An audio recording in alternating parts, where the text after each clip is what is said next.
Hello everyone, my name is Stephanie Guthrie and I'm going to talk about my attempt at becoming culturally competent through cultural immersion of the Indian people, specifically those from Gujarat, India, and their experiences in America. I think before getting to that though, it's important to talk a little bit about my perspective and my experience with cultural diversity throughout my childhood and adulthood. To start, I spent most of my early years in a tiny town in the middle of America called Kaw City. The population there was about 300, and of those people, probably 1/5 were my relatives. The racial demographics were about 75% white people, 20% native, and 5% other. When I lived there, there was one school in the town, and it had 3 classrooms, one for kindergarten, one for first, second, and third, and another for 4th and 5th grade. Now that the population has changed, the nearest school is 14 miles away in a neighboring town. There's not a lot of industry there, but what they can account for is tourism and fishing, because there's a big lake nearby.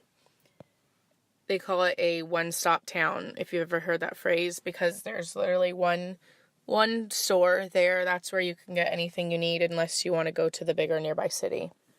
When I was a little bit older, I moved to a comparatively much larger city with about 500,000 people in the metro, 57% of which were white, 17% Hispanic, 15% black, 9% other, which is where you'd find the Asian populations or Pacific Islanders, and then 4% Native American, a big drop from what I was used to.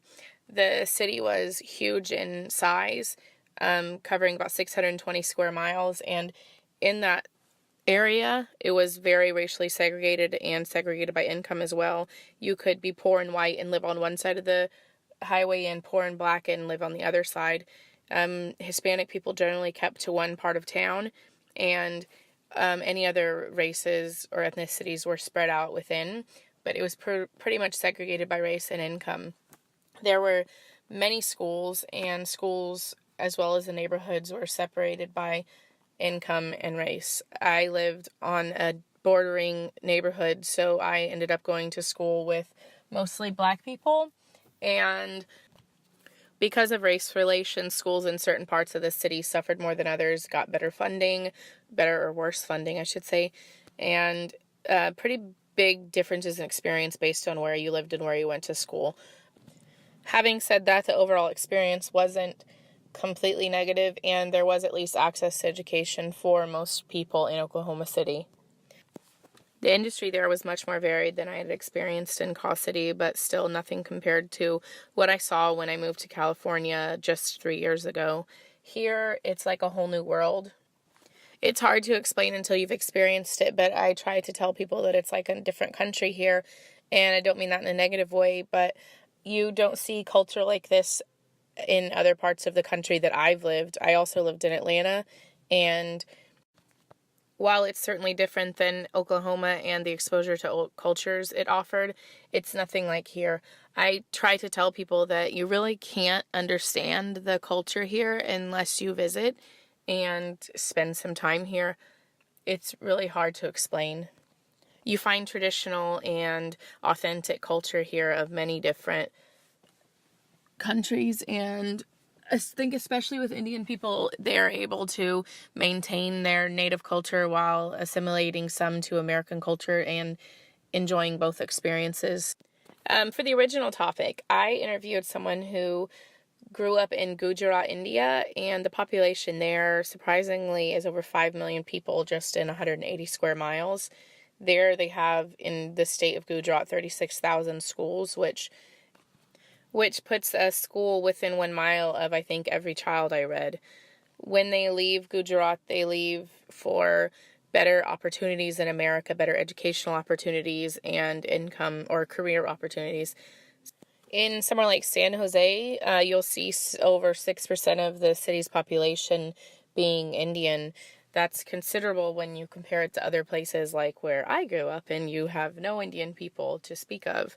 When Indians come here, they tend to locate to certain areas, and I think that helps in keeping their culture intact, so they're like living near each other. It's easier to maintain a sense of culture when you aren't so spread out.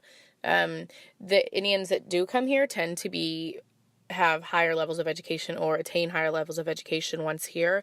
They have higher levels of bachelor's degrees and postgrad degrees than Americans, and in turn have the highest incomes of any Americans. As a result of their higher income and education levels, their children tend to fare better here than they do in India. Here, money buys education here almost. You live in the better part of town, you get a better access to education. That's just how it goes. So Indians, high level of income, better education. In India, they often have extremely high rates of dropouts, even in early years, as children stop school after 4th or 5th grade to work. We don't see that here because of child labor laws, which is fortunate, I guess. On top of that, America is moving more toward individual learning styles and recognizing that not all children learn the same. Something I've learned from different child development courses so far and learning with Indian natives is that India has a heavy focus on academics. There's not a lot of play-based learning in school. Things like drama classes or sports are not highly regarded, and that's completely opposite to what you'd see here. Kids can't get away from extracurricular activities here, and many of them don't focus on academics. Within the Asian Indian community itself, you might see more focus on academic-based learning, but still there's more variation. You might have a student who does piano or swim and then math.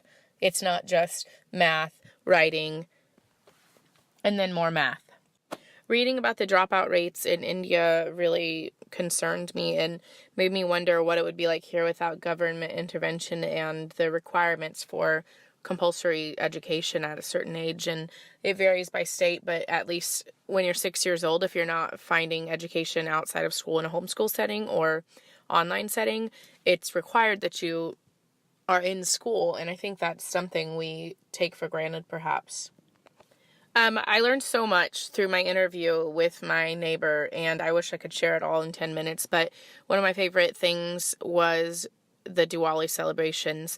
They are unlike anything I've ever seen before, and the people who celebrate them are so open and not offended by my barrage of questions each year when this comes around, and I'm like, what is the sand? What is the foods? What are you offering to the gods? What is the theme?